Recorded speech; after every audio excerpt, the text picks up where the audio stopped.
드디어 이제 네 번째 시간까지 왔습니다. 네 번째 시간, 우리가 인도의 확신입니다. 우리가 이제 은혜인의 5대 확신으로 시작해서 4대 확신으로 이제 마무리하게 되는데, 그렇다고 그러면 한 개 날아갔느냐? 그게 아니에요. 아니고 우리 그 중에 내용들을 4대 확신 속에 다 담아내었습니다. 그래서 이번에 이제 4대 확신 시리즈가 끝나고 나면 우리 교회에서 이거를 이제 책자로 만들어서 앞으로 우리 교회에 오시는 모든 분들에게 함께 교육하고, 또 필요하다면 또 함께 이웃 교회들과 함께 나누려고 합니다. 좋은 일에 귀하게 이 은혜인의 4대 확신 시리즈가 사용되기를 소망합니다. 오늘은 네 번째 시간입니다. 인도의 확신. 우리 지금까지 네 가지 했는데요, 같이 한번 복습해 볼까요? 첫 번째는 뭐였죠? 구원의 확신, 기도 응답의 확신, 그 다음에 승리의 확신, 인도의 확신이에요. 다 아시지만 이 아침에 말씀하고 싶지 않아서 말씀하지 않는 걸로 제가 믿겠습니다. 안 그러면 제가 너무 큰 상처를 받을 것 같아요. 다시 한 번 더 시작. 구원의 확신, 기도 응답의 확신, 승리의 확신, 인도의 확신. 네 가지 중에 오늘은 인도의 확신입니다. 주제성구 잠언 3장 5절에서 6절의 말씀 같이 읽습니다. 시작. 너는 마음을 다하여 여호와를 신뢰하고 내 명철을 의지하지 말라. 너는 범사의 그를 인정하라. 그리하면 내 길을 지도하시리라. 아멘. 우리 밑에 있는 손가락 표시가 있는 부분인데요, 제가 읽어보겠습니다. 예수님께서는 우리를 구원해 주실 뿐만 아니라 우리 일생을 인도해 주신다는 사실을 확신해야 합니다. 인도라는 단어의 뜻이 이끌어 지도한다는 뜻인 것처럼, 하나님은 언제나 어느 상황에서도 우리와 함께 하셔서 이끌어 지도해 주실 것을 믿습니다. 여러분 확신하십니까? 그렇다면 이 더불어 한 가지 더 알아야 되는 것이 있는데, 그것이 뭐냐면 모든 확신의 근거는 우리에게 있는 것이 아니라 하나님께 있다는 거예요. 하나님은 자신의 자녀인 우리와 여러분과 함께 하시고 인도하실 것을 약속하셨고 기뻐하시는 분임을 믿는 믿음으로부터 우리의 확신이 시작되어야 참된 확신을 가지는 것입니다. 이게 무슨 말인가 하면, 여러분, 확신, 내가 확신합니다, 내가 무언가를 믿습니다, 이거는 뭐예요? 자신의 확신이고 자신의 신념이라는 거예요. 그렇지만 하나님으로부터 시작되는 믿음, 하나님은 선하신 분이고 하나님은 죽으시고 부활하신 분이고 지금도 나와 함께 하시는 분이다, 그 사실을 믿는 하나님으로부터 시작되는 믿음, 하나님의 말씀에 대한 믿음으로부터 나오는 믿음이 참 믿음이요, 그 확신이야말로 진정한 확신이라는 거예요. 그래서 우리는 늘 언제나 우리가 이런 인도의 확신을 갖기 위해서도 하나님의 말씀 안에 무엇을 약속하고 있는지를 우리가 확인하는 것이 너무 중요하다라고 할 수 있습니다. 우리가 오늘 그 부분을 함께 살펴볼 겁니다. 자, 그러면 먼저는 왜 사람은 인도자가 필요할까? 왜 우리에게는 인도하는 사람이 필요한가? 나는 내 혼자 잘 살 수 있는데, 근데 왜 우리에게는 굳이 누군가 나를 인도해 줘야 되는 사람이 필요한가? 이 부분을 알아야 되겠죠. 왜 그럴까요? 여러분 손가락 표시를 보면 진리의 책인 성경은 사람의 실존을 양에 비유합니다. 그는 우리의 하나님이시요 우리는 그가 기르시는 백성이며 그의 손이 돌보시는 뭐기 때문이다? 양이기 때문이다. 성경이 우리를 보고 양으로 비교하고 있어요. 왜 그럴까요? 왜 성경은 사람을 양에 비교할까요? 그것은 양과 사람이 너무나 닮아 있기 때문입니다. 사람과 양의 공통점은 다음과 같다고 할 수 있어 사람에게도 인도자가 반드시 필요합니다 라는 거예요. 여러분 양을 보신 적 있으시죠? 저도 교회에서도 양을 많이 보죠. 김양, 이양, 박양 여러분 양들을 보지만, 제가 제일 오랜 시간 제일 가까이에서 양을 본 적은 호주에 있습니다. 물론 이제 한국에서 대관령 목장이라든지 이런 데 가면 이제 양을 보지만, 호주에서는 아주 가까이 막 초원에 뛰어다니는 양들을 오랫동안 보면서 제가 평상시에 알고 있던 양의 특성을 확인해 봤는데요, 그 양의 특성 대표적인 것이 오늘 제가 나누려고 하는 세 가지 속에 그대로 담겨져 있어요. 첫 번째는 뭐냐면 양은요, 두려움이 많습니다. 양은 참 두려움이 많아요. 양이 두려움이 많아요. 여러분 양은요 흐르는 물을 마시지 못한다고 하죠. 왜냐하면 그 흐르는 물의 소리를 무서워한다고 합니다. 그만큼 양이 두려움이 많다는 거예요. 그래서 양은 물을 떠주거나 아니면 나뭇잎에 묻어져 있는 이슬을 마신다고 합니다. 여러분 사람도 얼마나 두려움이 많은지 아시죠? 우리가 이제 7월 21일인가 21일 월요일 날 하여튼 우리가 출발해서 태국을 가게 되는데, 태국을 가서 비행기를 타고 이제 가는 중에 항상 비행기가 그냥 아무 흔들림 없이 가지는 않잖아요. 가다 보면 난기류를 만나면 흔들린단 말이에요. 그때 되면요, 옆에 있는 분들 기도 원장들 얼마나 많이 노는지 모릅니다. 기도하지 않다가도 그 조금만 비행기가 흔들리면 주여 주여, 그때 되면 교회 다니는 사람들 다 노는 거예요. 주여 주여 하는 거예요. 식사 주면 기도도 안 하다가 그냥 그때 되면 다 기도하는 거예요. 얼마나 두려움이 많은지 모릅니다. 비행기는 잘 안 떨어지는데도 그래요. 근데 우리가 보면 사람에게도 두려움이 참 많아요. 인간의 근본적인 6가지 두려움이 있다고 하죠. 가난, 늙음에 대한 두려움, 타인의 비판에 대한 두려움, 사랑 상실에 대한 두려움, 건강 상실에 대한 두려움, 죽음에 대한 두려움, 이런 두려움이 우리 속에 있는 거예요. 공포도 있다고 합니다. 여기 여러분 집에 가서 한번 보세요. 광장 공포증, 사회 공포증, 폐쇄 공포증, 고소 공포증, 혈액 공포증, 청둥 공포증, 어떤 사람은 벌레 물릴 거에 대한 공포증도 있다고. 이런 게 우리 모습이에요. 우리 모습. 인간은 두려워하는 존재입니다. 양도 두려워하는 존재이기 때문에 양에 우리 사람을 비교하죠. 그러면 양에게도 그 두려움을 누가 보호해주나요? 인도하는 목자가 보호해줘요. 그것처럼 사람에게도 이런 두려움이 많기 때문에 인도자가 필요하다는 거예요. 그 양은 두 번째로 어떤 특성이 있는가 하면 양은요, 지저분합니다. 양들에게 죄송합니다만은 양은요 참 더러워요. 가까이 가서 보면. 여러분 우리가 이제 양떼 목장, 대관령에 있는 양떼 목장을 가면 아이들이 입구에서 와 양이다 하고 막 쫓아가요. 그리고 아이들이 집에서 이제 양을 그리면 다 하얗게 그리잖아요. 근데 조금만 뛰어가면요 아이들 그럽니다. 엄마 냄새나 해요. 가보면요 양이 하얗지가 않아요. 거의 회색이단 말이에요. 그리고 얼마나 냄새가 많이 나는지 몰라요. 양들에게 죄송해요. 양은 더러워요. 양은 더러워. 근데 우리도요 사실 사람은 더러운 존재로 태어나요. 시편 51편 5절을 보겠습니다. 내가 죄악 중에 출생하였음이며 어머니가 내 죄 중에 나를 잉태하였나이다. 여러분 밑에 손가락 표시를 보세요. 사람은 죄를 지어서 죄인이 아니라 죄인이기 때문에 죄를 짓는 그런 존재라는 거예요. 우리가 얼마나 그렇습니까? 사람이 사람 냄새 나야 되는데 사람이 사람 냄새 풍기지 못해요. 그리스도의 향기를 풍기는 것 전에 사람이 사람답지 못한 행동들을 하는 경우가 너무 많습니다. 왜 그럴까요? 우리 본체의 모습이, 원래의 모습이 죄인이기 때문에, 우리는 죄인으로 태어나기 때문에 죄를 짓는 거예요. 여러분 이것이 우리 인간의 모습이에요. 그러면 양은 더러우면 목자가 씻어줘요. 양이 상처를 입으면 목자가 깨끗하게 해줍니다. 치료도 합니다. 그럼 인간은 누가 치료해야 돼요? 선한 목자이신 하나님이 우리를 치료해 줘야 돼요. 양은 지저분하고 사람은 지저분해요. 세 번째로 왜 우리에게는 인도자가 필요한가? 양은 방향 감각이 없습니다. 방향 감각.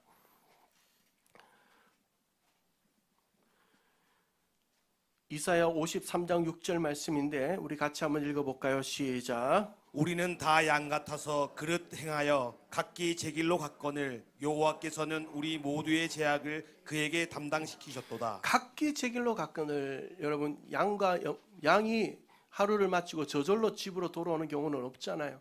그래서 양 옆에는 항상 양을 지키는 개들이 따라다니면서 양무리 개들이 그를 집으로 인도하죠. 심지어는 양들은 앞을 잘 못 봅니다. 그래서 앞에 가는 양이 뭣도 모르고 낭떠러지를 못 보고 낭떠러지로 뚝 떨어져요. 그러면 뒤에 따라오는 모든 양들이 그것도 모르고 낭떠러지로 다 떨어질 만큼 양들은 앞을 보지도 못하는 방향 감각에 대한 능력이 없다고 합니다. 사람도 그렇죠. 사람도 살아가면서 어디로 가야 될지, 어떤 결정을 해야 될지, 정말 차의 내비게이션이 없으면 우리 요즘 어디로 갈지 방향을 못 잡는 것처럼 인생의 내비게이션이 있어서 좀 나를 인도해 줬으면 좋겠다라는 마음이 있는데 참 인생의 내비게이션이 잘 작동하지 않을 때가 많잖아요. 그것처럼 우리의 인생에 방향 감각이 없어요. 사람에게는. 사람은, 양은 너무 비슷하게도 두려움이 많습니다. 그리고 지저분합니다. 방향 감각이 없습니다. 이런 양에게, 이런 사람에게는 반드시 인도자가 있어야 됩니다. 누군가 그들을 인도해 줘야 합니다.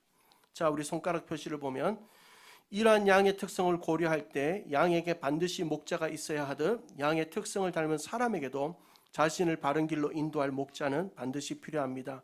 그러나 사람들은 목자는 필요 없다고 생각하고 홀로 살아가려고 합니다. 그러다 보니까 삶의 원망과 불평이 끊이지 않고, 그렇죠, 방향도 모르고 두려움 속에서 살아가니까 원망과 불평이 끊이지 않아요. 그래서 늘 최악의 선택, 뭐가 좋은 길인지 뭐가 생명의 길인지 복된 길인지 모르고 선택하다 보니까 최악의 선택으로 후회하는 삶을 반복하게 됩니다.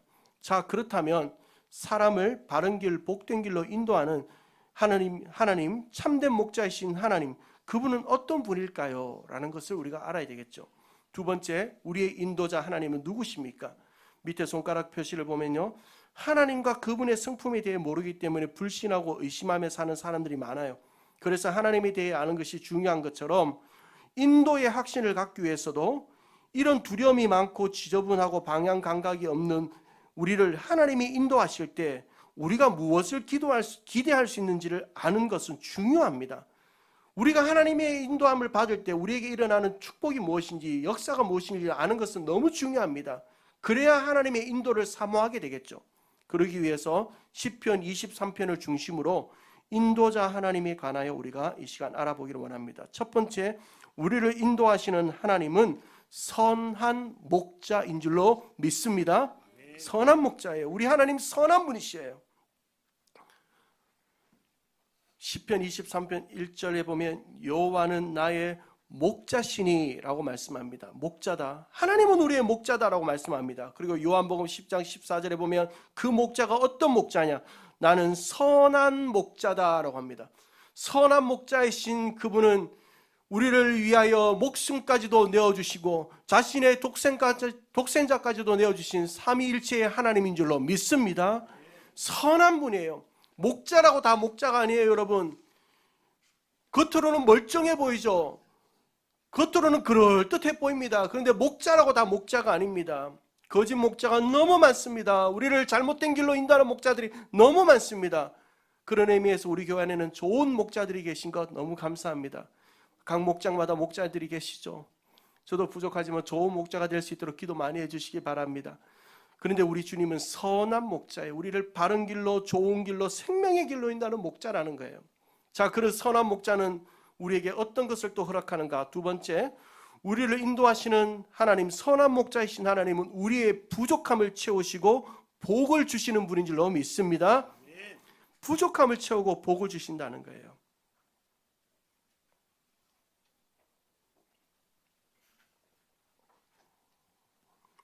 시편 23편 2절입니다. 우리 같이 한번 읽어볼까요? 시작. 그가 나를 푸른 풀밭에 누이시며 실만한 물가로 인도하시는도다.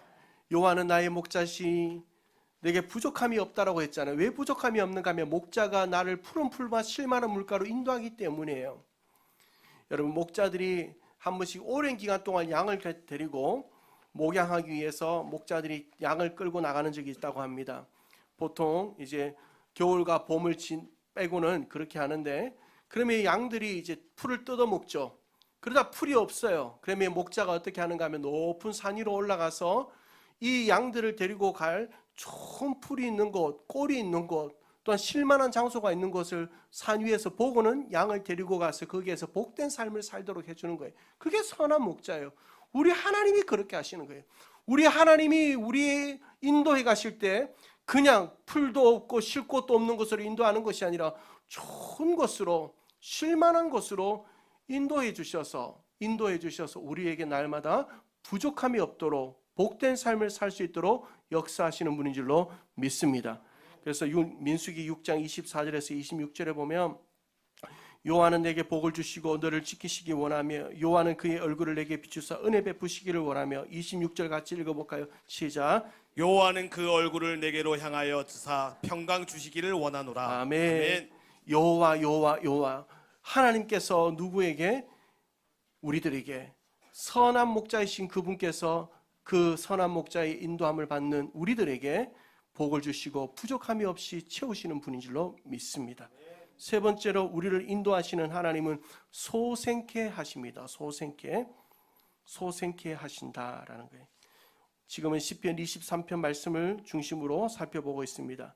시편 23편 3절에 보면 내 영혼을 소생케 하시고 라고, 소생케 하신다라는 거예요.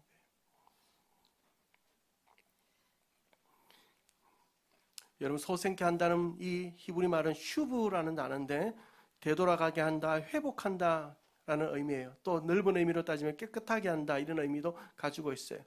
언젠가 한번 보니까 양들을 깨끗하게 하는 1년에 한 번 정도 목욕을 시키더라고요.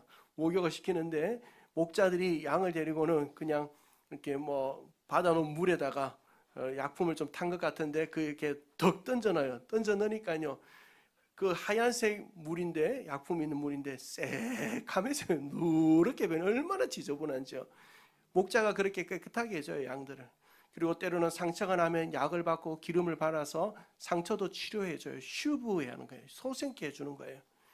우리는 죄악으로 태어난 인생입니다. 우리 영혼에 있는 이 더러운 영혼, 주님께서 뭐로 깨끗해 하십니까? 예수 그리스도의 보혈의 십자가의 은혜로 우리를 깨끗하게 하시고 살려주신 줄로 믿습니다. 뿐만 아니라 때때로 하나님의 자녀 되었음에도 불구하고 계속 우리 영혼이 더러워질 때가 참 많죠. 그때마다 주님 앞에 나와 회개하고 변론하며 주님 앞에 우리의 죄를 고백할 때 우리의 죄가 주홍같이 붉을지라도 흰눈과 같이 되게 하신 줄로 믿습니다. 뿐만 아니라 그 주님은 여호와 라파 우리의 치료자가 되십니다. 오늘 우리 영혼의 상처 입은 자들, 육신의 연약함을 갖고 있는 자들, 여호와께서 소생케 하시는 은혜를 주시기를 주님의 이름으로 축원합니다.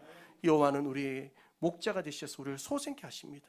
또한 그 목자이신 분은 우리를 인도하신 하나님은 우리를 보호하십니다. 여러분 믿으십니까?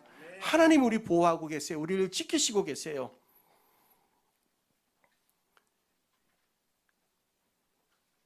시편 23편 4절 말씀인데 제가 읽겠습니다. 내가 사망의 음침한 골짜기로 다닐지라도 해를 두려워하지 않을 것은 주께서 나와 함께 하심이라. 주님의 지팡이와 막대기가 나를 보호하시고 안위하시고 계신 줄 믿습니다. 시편 121편 4절에서 6절은 우리 성도님들이 한번 읽어보세요. 시작. 이스라엘을 지키시는 이는 졸지도 아니하시고 주무시지도 아니하시리로다. 여호와는 너를 지키시는 이시라. 여호와께서 내 오른쪽에서 내 그늘이 되시나니 낮에 해가 너를 상하게 하지 아니하며 밤에 달도 너를 해치지 아니하리로다. 아멘.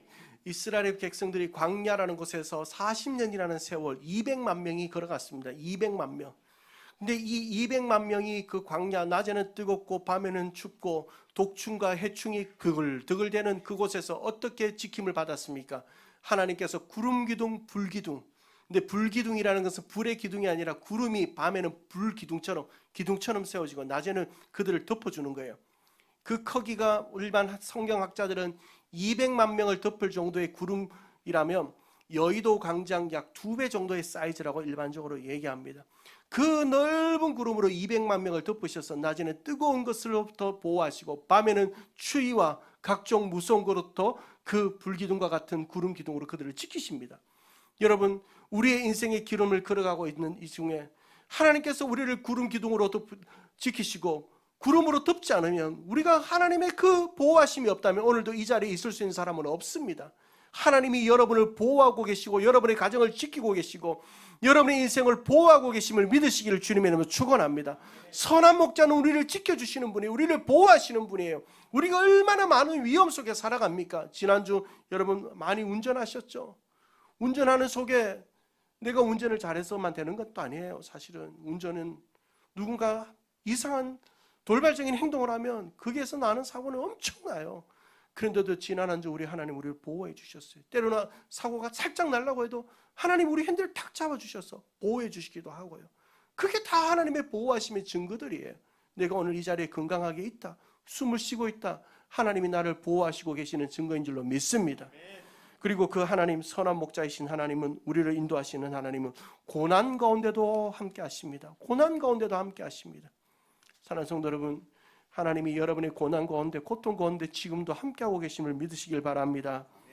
시편 23편 4절에 보면 사망의 음침한 골짜기로 다닐지라도, 사망의 음침한 골짜기로 다닐지라도 우리 하나님 우리와 함께 하세요.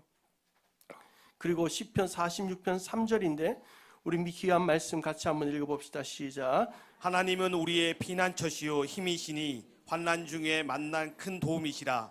그러므로 땅이 변하든지 산이 흔들려 바다 가운데에 빠지든지 바닷물이 솟아나고 뛰놀든지 그것이 넘침으로 산이 흔들릴지라도 우리는 두려워하지 아니하리로다. 아멘. 아멘. 저 사람 참 좋은 사람이다. 참 저 사람 믿을 만한 사람이네 하는 게 언제 결정돼요? 평상시에 좋을 때는요, 다 사람들 다 좋아요. 좋을 때는 옆에 다 사람들이 있죠. 내가 평안하고 내가 무언가를 줄 수 있고 내가 국밥 한 그릇이라도 사줄 수 있는 능력이 있을 땐 사람들 그냥 다 관계 좋게 지내요. 근데 내가 정말 큰 고난을 당했을 때, 어려움 당했을 때, 정말 인생에 힘든 일 당했을 때 보면요, 그 힘든 순간에 내 옆에 있는 사람들 정말 좋은 사람들이거든요. 우리 은혜인 교회가 그런 믿음의 좋은 사람들 되길 주님 축복합니다. 근데 그 고난 속에 누구보다도 하나님이 우리와 함께 해주시는 거예요. 하나님이 우리와 함께 해주시는 거예요. 고난 속에 함께 해주세요. 그러면 우리가 하나님이 함께 하심으로 그 고난 속에서 누릴 수 있는 축복이 있어요. 뭘까요? 여러분 생각해 보십시오. 일반적으로 양떼들이 푸른 초원에, 우리가 조수경 하사님 또 울란바토르 가보면은 이렇게 몽골 가보면 푸른 초원에 참 좋잖아요. 그런 초원을 그냥 양떼들이 다닐 때는 몰라요. 풀도 먹죠. 먹고 자고 먹고 자다 보면 비둥비둥 살이 쪄요. 그러다가 어느 날 이제 먹을 것이 없어서 다른 데로 이동하게 되면 골짜기를 지날 때가 있습니다. 골짜기는 길이 험하고 좁아요. 그러면 양들이 목자 옆에 딱 붙어야 됩니다. 안 붙었다가는 그 옆에 떨어지거든요. 그 고난을 통과하면서 뭘 배우는지 아세요? 목자의 그 숨결을 느껴요. 지금까지는 자기 스스로 혼자 잘 살아온 줄 아는데 양이 목자 옆에 딱 붙어 보니까 아니구나. 지금까지 목자가 나를 지키고 나를 입히고 나를 먹이고 나를 치료하고 나를 소생케 해서 내가 이렇게 올 수 있었구나. 그걸 그제서야 알아요. 그래서 우리가 고난을 한번 통과하고 나면 뭘 배워요? 하나님의 역사를 배우고 하나님의 사랑을 배우고 하나님의 살아계심을 배우게 되는 거예요. 그리고 그 고난 속에서 믿음의 달력이, 믿음의 권력이 생기죠. 믿음이 우왕좌왕하던 자들이 그 속에서 하나님 만나고 나니까 믿음의 견고한 믿음으로 세워지는 일들이 일어나는, 이것이 고난 속에서 하나님이 함께 하심으로 말미암아 주어지는 축복이에요. 사랑하는 은혜의 성도 여러분, 여러분 고난 속에 있는 분들 있는 줄 압니다. 하나님 함께하고 계십니다. 그리고 그 고난을 통하여서 여러분 하나님의 그 사랑의 손길을, 세미한 손길을 경험하시고 믿음의 확고함을, 견고함을 누리게 하시는 은혜를 붙들게 되기를 주님의 이름으로 축원합니다. 여섯 번째로 우리를 인도하시는 선한 목자이신 하나님은 우리에게 승리를 주십니다. 승리를 주십니다. 시편 23편 5절에 보면 여호와께서 내 원수의 목전에서 내게 무엇을 차려주신다고 하죠? 상을 차려주셨다라고 말씀합니다. 여기에서 상이라는 것은 우리가 받는 상장을 말하는 게 아닙니다.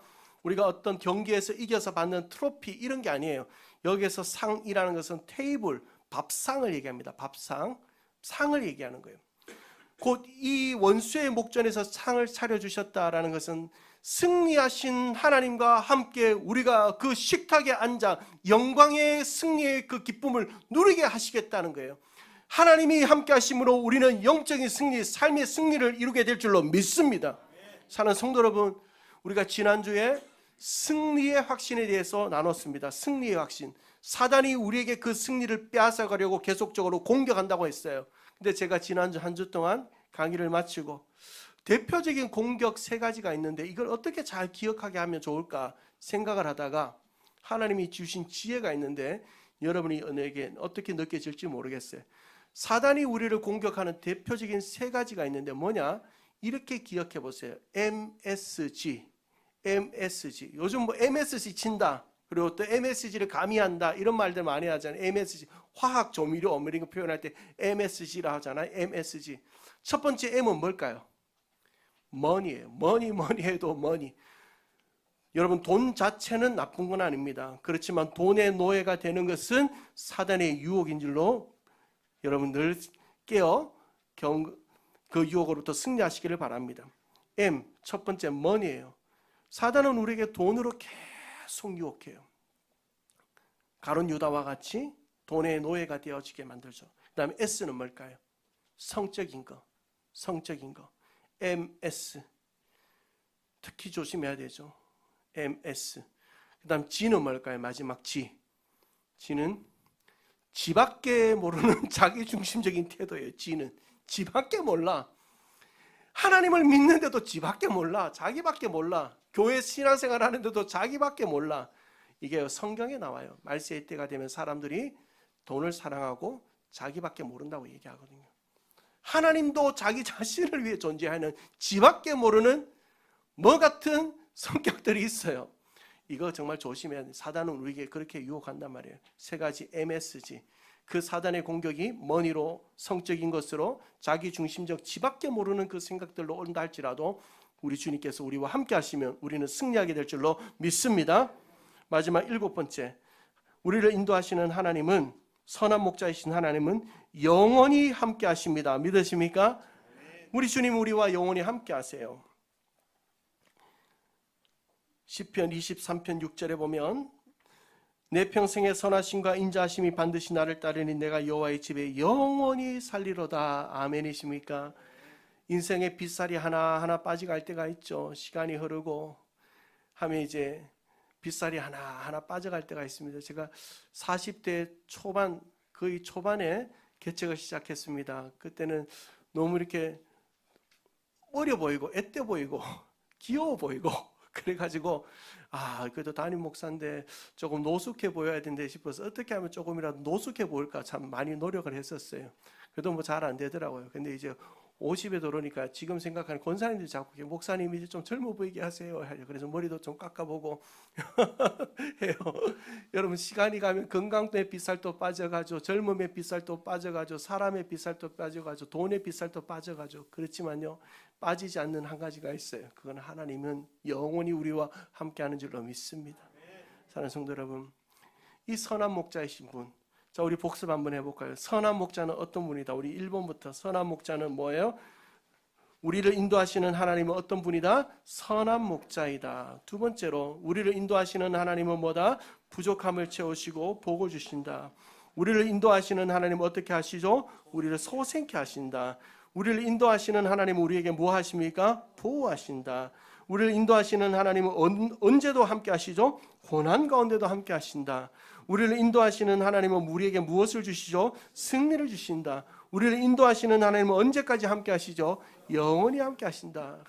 참 좋잖아요. 이런 하나님의 인도함 여러분 받고 싶지 않으세요? 그 하나님이 우리 가정을 인도하고 내 삶을 인도하고 우리의 교회를 인도하면 얼마나 좋겠어요? 얼마나 행복하겠어요? 그러면 마지막으로 우리가 그 하나님의 인도함을 받는 방법이 있습니다. 이렇게 해야 하나님의 인도함을 받는 삶을 살 수 있다라는 거예요. 이제 마지막 은혜인 4대의 핵심 마지막 부분입니다. 어떻게 하나님의 인도하심을 받을 수 있을까요? 첫 번째, 마음을 다하여 하나님을 신뢰해야 합니다. 마음을 다하여 하나님을 신뢰해야 합니다. 마음을 다하여 하나님을 신뢰하시길 바랍니다.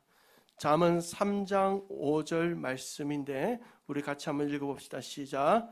너는 마음을 다하여 여호와를 신뢰하고 내 명철을 의지하지 말라. 아멘이십니까? 여러분 이렇게 축제 같은 현장에 가보면 아이들이 얼마나 이렇게 시선을 빼앗깁니까? 여기도 좋고 저기도 먹을 것도 넘쳐나고 막 장난감도 넘쳐나요. 아이들이 막 손을 막 뿌리치고 막 가려고 하죠. 그런데도 아이가 여전히 그 축제의 현장에서 길을 잃어버리지 않고 엄마와 아빠의 품을 떠나지 않고 그 자리에 있을 수 있는 이유는 뭔지 아세요? 아이들은 손을 놓지만 누가 그 손을 잡고 있는 거예요? 하나님이 그 손을 잡고 있는 거예요. 아버지가 그 손을 잡고 있는 거예요. 엄마가 그 손을 잡고 있는 것 때문에 그 아이는 손을 놔도 빠져나갈 수가 없어요. 하나님께서 우리에게 약속하신단 말이에요. 하나님의 선한 목자이신 그분께서 약속하신단 말이에요. 무엇을 약속합니까? 이사야 41장 10절 한번 읽어보세요. 시작. 두려워하지 말라. 내가 너와 함께함이라. 놀라지 말라. 나는 내 하나님이 됨이라. 내가 너를 굳세게 하리라. 참으로 너를 도와주리라. 참으로 나의 의로운 오른손으로 너를 붙들리라. 아멘입니까? 아멘. 하나님의 손이 우리를 붙들고 있기 때문에 이 사실을 믿는 자들에게는 하나님의 인도하심을 경험하게 하실 줄로 믿습니다. 하나님이 우리의 손을 붙들고 계세요. 이 사실을 믿으세요. 감정이 아니라 사실을 믿으세요. 성경의 약속을, 하나님의 약속을 믿으세요. 두 번째, 자신의 명철을 의지하지 말아야 합니다. 명철입니다. 의지하지 말라는 거예요. 의지하지 마라. 잠언 3장 5절에 계속적으로 이렇게 말씀하죠. 너는 마음을 다하여 여호와를 신뢰하고 내 명철을 의지하지 말라. 왜 명철을 의지하지 말라고요? 우리들의 지식, 우리들의 경험, 우리의 우리가 알고 있는 것들이 한계가 있어요. 그렇지만 하나님의 생각은 우리의 생각과는 비교할 수 없는 줄로 믿습니다. 여러분 아무리 똑똑해도 걔가 사람 되지 않아요. 사람의 생각 따라오지 못해요. 그런데 우리가 어떻게 창조주의 생각을 우리의 생각 속에 가두려고 합니까? 여러분 하나님의 생각과 우리의 생각은 달라요. 우리의 명철을 자랑하지 마세요. 하나님의 명철을 의지하십시오. 그러면 하나님의 선한 목자 되신 그분의 인도를 받게 될 줄로 믿습니다. 세 번째, 모든 일을 인도하시는 하나님을 인정해야 됩니다. 모든 일이에요. 모든 일. 잠언 3장 6절에 범사의 그를 인정하라라고 하죠. 모든 일을 인정하라는 거예요. 모든 일. 하나님의 인도는 특별한 경우에만 있는 게 아닙니다. 제한적이지 않습니다. 일부만이 아닙니다. 우리 삶의 일부만이 아닙니다. 모든 일입니다. 모든 일. 우리 손가락 표시를 한번 같이 읽어볼까요? 시작. 특별한 일에만 하나님의 인도가 필요한 것이 아니라 우리가 살아가는 모든 일 속에서 우리는 하나님의 인도를 간구하고 그 인도하심에 순종할 수 있어야 예를 들어 합니다. 어떤 거죠? 중요한 결정, 결혼, 자녀 교육, 전공 선택, 이직, 이사, 교회 결정 등 이런 일들에는 하나님께 반드시 인도하심이 있다는 것을 인정해야 된다는 거예요. 여러분, 우리는 특별한 경우, 내 삶에서 어떤 특정한 경우만 인정하려고 합니다. 그러나 하나님은 모든 것을 우리와 함께 인도해가고 우리의 삶을 인도해가기를 원하셔요. 여러분, 어떤 모든 결정들, 이번 한 주간을 살아가며 여러분이 결정해야 될 많은 일들, 하나님 안에서 하나님의 그 인도하심을 따라 결정하시는 은혜가 있게 되기를 주님의 이름으로 축복합니다. 이 부분에 대해서는 많은 것들을 얘기할 수 있겠지만, 그러면 어떤 것이 하나님의 인도인지 알 수 있습니까? 라고 얘기하겠죠. 저는 많은 것 중에 한 가지만 좀 말씀드리고 싶은 것이 있습니다. 여러분이 기도하는 가운데 내 마음이 평안히 찾아와야 돼요. 평안히. 왜 평안히 찾아와야 되는가? 그 다음에 그 해답이 있어요.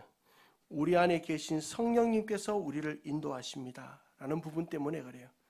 우리 안에 계신 성령님께서 우리를 인도하시는 거예요. 고린도전서 3장 16절인데 같이 읽어볼까요? 시작. 너희는 너희가 하나님의 성전인 것과 하나님의 성령이 너희 안에 계시는 것을 알지 못하느냐. 우리 안에 성령님 계시는 줄로 믿으십니까? 믿으십니까? 그러면 성령님이 어떤 분인가? 우리 안에 계시는 성령님에게도 하나 이름이 있어요. 그 이름은 뭐예요? 보혜사. 보혜사를 뜻하는 파라클레토스라는 헬라어 단어는 파라, 곁에서, 칼레오, 부르다라는 단어가 합쳐진 것으로 곁으로 불러온 자, 상담자, 돕는 자, 위로자의 의미를 가지고 있습니다. 우리 그 다음 부분을 같이 한번 읽어봅시다. 시작. 일반적으로 성령 충만한 삶이라는 것은 종교적으로 신비한 상태에 들어가는 것을 말하는 것이 아니라 성령님의 지배를 받는다는 의미로 성령님의 지배를 받고 그의 능력으로 채워지는 것을 말합니다. 그렇기에 우리 안에 계셔서 우리를 도우시고 위로하시고 상담하시는 성령님의 인도에 우리는 지배되어 사는 것이 성령 충만한 삶입니다. 아멘. 여러분, 저를 잠깐 보시죠. 우리가 어떤 결정을 하려고 할 때 우리 안에 성령님이 계세요. 근데 어떤 결정을 하려고 해요. 내가 어떤 직장을 결정하거나 이런 일들을 결정하려고 할 때 우리 안에 계시는 성령님께서 나와 함께 고민해 주신다고요. 나에게 상담해 주신다고요. 그런데 분명히 이거는 뭔가 내가 지금 상황적으로 봤을 때 안 맞는 것 같은데 그런 결정을 하려고 하는데 내 마음의 평안함이 찾아오고 믿음의 담담이 찾아오고 하나님께서 반드시 될 것 같은 은혜로 내게 말씀하실 때가 있어요. 그러면 성령님께서 뭐예요? 내 속에서 그것을 오케이 해주시는 사인일 수 있어요. 그런데 분명히 이거는 이렇게 결정하는 것이 합리적인 것 같고 제일 좋은 것 같은데 마음에 아무리 해도 찜찜해요. 찜찜해요. 이건 아닌 것 같은데 내가 예수 믿는 사람은 이러면 안 되지. 이게 아무리 덕이 돼도 이건 아니지 라는 생각이 와요. 우리 안에 계시는 성령님께서 그건 아니야 라고 말씀해 주시는 거예요. 이게 절대적이진 않아요. 이걸 절대적으로 여러분 하면 안 돼요. 절대적이진 않아요. 그렇지만 많은 경우는 이 부분을 확인할 수 있어야 됩니다. 여러분, 왜 우리 속에 계시는 성령님은 우리를 감동해요? 우리 속에 계시는 성령님은 우리에게 능력도 주세요. 그렇지만 우리 속에 계시는 성령님은 우리를 인도해 가세요. 그분과 늘 언제나 상담하시고 그분에게 물어보시며 여러분 선한 목자의 인도하심을 받게 되기를 주님의 이름으로 축복합니다. 그리고 하나님, 선한 목자이신 하나님 우리를 어떻게 인도해 가는가? 하나님은 말씀을 통해 우리를 인도하십니다. 아멘입니까? 아멘. 말씀이에요.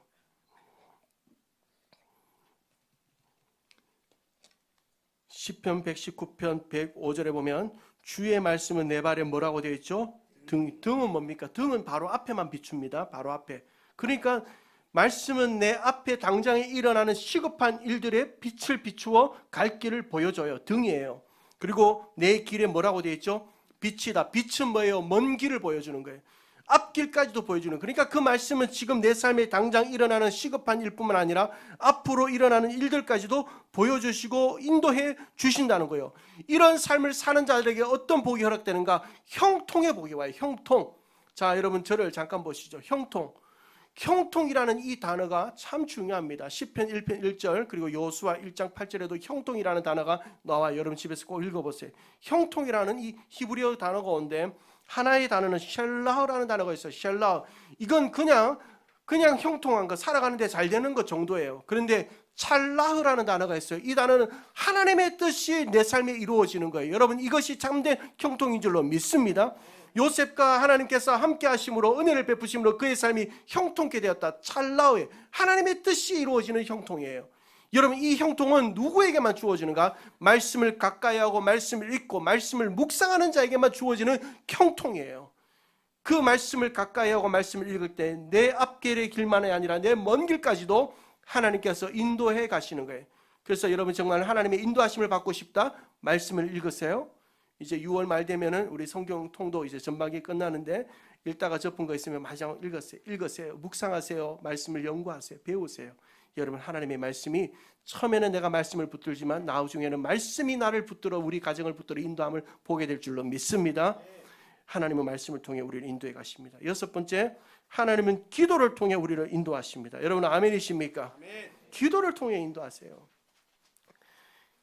기도는 하나님과의 대화입니다. 상담입니다. 하나님께 물어보는 일들입니다. 기도를 통해 우리를 인도해 가십니다.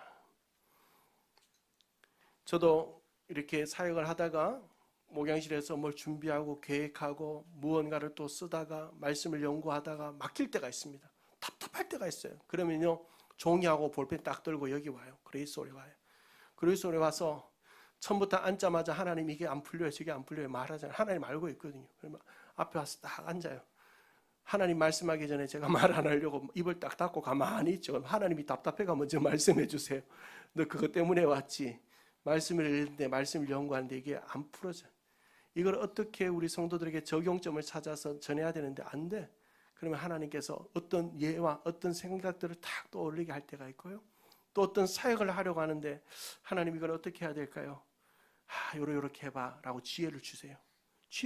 그러면 그걸 적어요.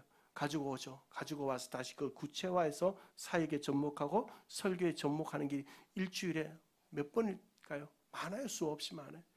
자주 그래요. 여러분들도 그렇게 해보세요. 답답할 때 어디로 가야 될지 어떤 결정을 해야 될지 무엇이 옳은 길인지 무엇이 그른 길인지 할 때 여러분 머리를 자꾸 굴리지 말고 내 명철을 의지하지 말고 하나님께 물어봐요. 하나님께 잠시라도 하나님 어떻게 할까요? 하나님 어떻게 할까요? 어떤 것이 하나님이 원하시는 일이시며 하나님 기뻐하는 일이고 내가 어디로 가는 것이 하나님의 인도함을 받는 일일까요? 하나님 어떻게 할까요? 어떤 결정을 내릴까요? 물어봐요. 기도를 통해 하나님 우리를 인도하시는 거예요. 일곱 번째는 하나님은 인내를 통해 우리를 인도하십니다. 인내하심을 통해서.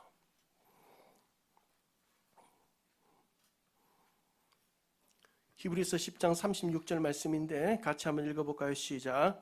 너희에게 인내가 필요함은 너희가 하나님의 뜻을 행한 후에 약속하신 것을 받기 위함이라. 아멘. 여러분 적금 들어본 경험 계십니까?